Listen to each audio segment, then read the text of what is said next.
And the other thing I was going to say is that reading, the reading that I had done was something that my mom had picked out as what was really important to her in this time, and that's why I did that specific reading. That being said, I also really want to thank, well, because my brother and my sister might not come up, I just wanted to thank them. My sister did all the funeral arrangements, everything, up until the last minute, running around doing everything. And that's coming off giving medical care to Therese, my sister, and my mother for a year straight. Leslie is a doctor, and that's what she was doing. So she's been moving nonstop, getting not enough sleep maybe, and doing all that. And Phil's been right there beside her, going and, Phil, calm, cool, collected judgment. We've got somebody like that in our family. So he's the one, and he keeps everything moving along. So they've done so much of the work in this place. And before I forget, we'd just like to thank Wildwood City for this setup here and for what they've done. I want to talk about, just start off real fast with my part before I open this up for you to share.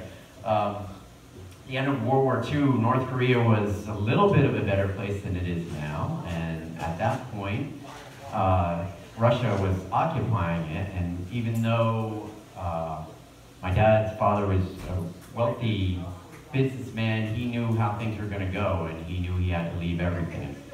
And so, many years ago, my father and his brothers there were hiding behind some bushes at the 38th parallel, trying to cross into South Korea, waiting for the Russians to change guards. And when they did, my dad took Uncle Ty on his back, and they crossed the river and ended up in South Korea. And that was the beginning of a tough time. Obviously, they came across with nothing and had to restart themselves in the middle.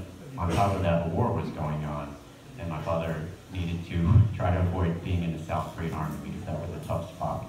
So he somehow, on his own ingenuity and the way things worked out, managed to join the American Army. He became a translator. He did so well that even though he was just some South Korean that was helping out the military, they moved him off the lines and put him in charge of supplying several different camps.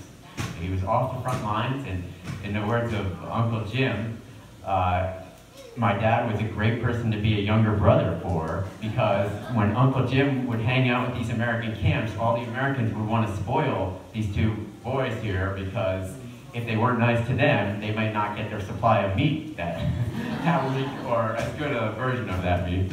So that was my dad, and he kept going, and became the first person to come to America on his own, with the full intention of using all his intelligence and his skill to return to South Korea and become part of the Reconstruction, a big part of the Reconstruction.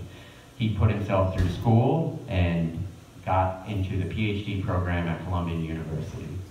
And still there, seeing his whole future in front of him with all planned out in his eyes. Meanwhile, in Flatbush, Brooklyn, anybody from Brooklyn here? All right, a few people from Brooklyn.